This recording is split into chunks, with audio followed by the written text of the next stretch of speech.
Hello friends, welcome to વિશારદ. અર્થગ્રહણ શ્રેણી અંતર્ગત આજે આપણે 5મા પેરેગ્રાફ વિશે વાત કરવાના છીએ. પેરેગ્રાફ જુઓ. છેવટે આપણી નેતૃત્વ ક્ષમતા ઉપર પ્રશ્ન ઉદ્ભવે છે. જો કે આપણી આખી નવી પેઢી એની વ્યાખ્યા પ્રમાણે નેતૃત્વ માટેનો એક સમૂહ છે.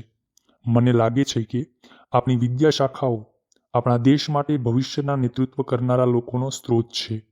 એ જાણીને એ ખુશી થાય છે કે આર્થિક અને બીજી મુશ્કેલીઓનો આ યુવાન અને યુવતીઓ સામનો કરવા છતાં તેઓ ખૂબ જ ઉત્સાહ અર્થ આદર્શથી ભરેલા છે.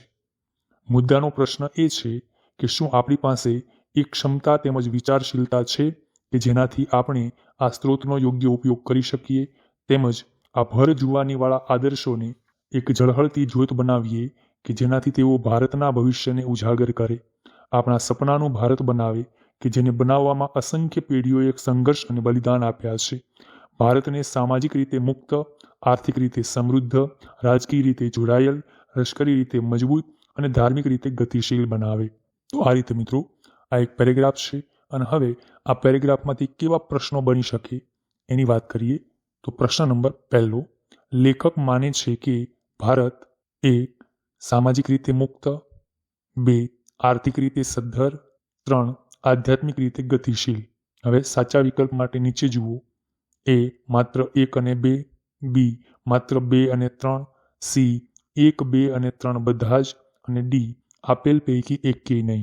તો આ રીતે મિત્રો જ્યારે ઓછા સમયમાં આપણે આખું પેપર સોલ્વ કરવાનું હોય એ સમયે આ રીતનો પેરેગ્રાફ, એના આવા પ્રશ્નો અને વિકલ્પમાંથી પાછા વિકલ્પ હોય ત્યારે આપણો ખાસો એવો સમય છે એમાં જતો રહેતો હોય છે.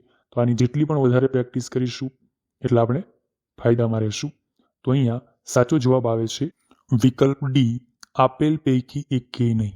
હવે જુઓ મિત્રો, અહીંયા સામાજિક રીતે મુક્ત, આર્થિક રીતે સદ્ધર અને આધ્યાત્મિક રીતે ગતિશીલ આ બધા જ શબ્દો છે એ આપણે ઉપર જોયા, પણ એમાં એક ભવિષ્યકાળની અંદર એક સપનું છે ગતિશીલ બનાવે, બરાબર. જ્યારે લેખક અહીંયા એવું માનતા નથી કે અત્યારે ભારત સામાજિક રીતે મુક્ત છે, આર્થિક રીતે સદ્ધર છે અને આધ્યાત્મિક રીતે ગતિશીલ છે, પણ એવું બનશે એવી એક કલ્પના કે સંભાવના એમાં વ્યક્ત થાય છે. તો આ રીતે મિત્રો આનો સાચો જવાબ આવે વિકલ્પ ડી, આપેલ પૈકી એકેય નહીં. આગળ જોઈએ. આ ફકરામાં લેખકનું વલણ કેવું છે? A આશાવાદી, B આફખુદી, C નિરાશાવાદી, યા D પક્ષપાતી. તો આનો સાચો જવાબ છે આશાવાદી. કારણ કે ભારતની લેખકની દૃષ્ટિએ હાલની સ્થિતિ કરતાં લેખક આવનારા ભવિષ્યને વધુ આશાવાદ સાથે જોઈ રહ્યા છે.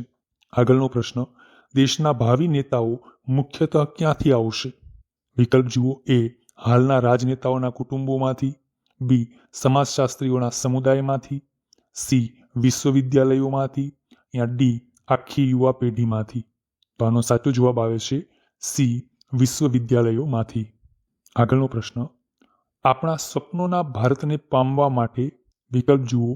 A આપણા ઉભરતા નેતૃત્વનો મહત્તમ ઉપયોગ કરવાની કલ્પના જરૂરી છે, B અગાઉની પેઢીઓએ આપેલા બલિદાનોની પ્રશંસા કરવાની જરૂર છે, C આધુનિક ટેકનોલોજી લાવવાની જરૂર છે, યા D રમતગમત માટે સારી સવલતો આપવાની જરૂર છે. તો આનો સાચો જવાબ આવે છે વિકલ્પ A, આપણા ઉભરતા નેતૃત્વનો મહત્તમ ઉપયોગ કરવાની જરૂર છે. આગળનો પ્રશ્ન, ભારતના શિક્ષિત યુવક અને યુવતીઓ વિશે કઈ બાબત પ્રોત્સાહનજનક છે? વિકલ્પ જુઓ. A તેઓ નેતાગીરીના સમૃદ્ધ સ્ત્રોતો છે, B સારા શિક્ષણના લીધે તેઓ ઉર્જા અને આદર્શવાદથી પરિપૂર્ણ છે, વિકલ્પ C તેઓ યુવા આદર્શ અને કલ્પનાથી પરિપૂર્ણ છે, યા D પોતાની આર્થિક અને અન્ય મુશ્કેલીઓ છતાં તેઓ ઉર્જા અને આદર્શવાદથી પરિપૂર્ણ છે. તો આનો સાચો જવાબ આવે છે વિકલ્પ D, કે પોતાની આર્થિક અને અન્ય મુશ્કેલીઓ છતાં તેઓ ઉર્જા અને આદર્શવાદથી પરિપૂર્ણ છે. તો આ રીતે મિત્રો કોઈ એક પેરેગ્રાફ, એના આધારિત પ્રશ્નો અને એના વિકલ્પોમાં આપણે આપણી વિવેક બુદ્ધિનો સારી રીતે ઉપયોગ કરી શકીએ એ માટે વધુને વધુ આવા પેરેગ્રાફ આપણે પ્રેક્ટિસમાં લઈ રહ્યા છીએ. ફરી એક નવા પેરેગ્રાફ સાથે મળીશું. Join Visharad, to be Visharad. Thank you very much.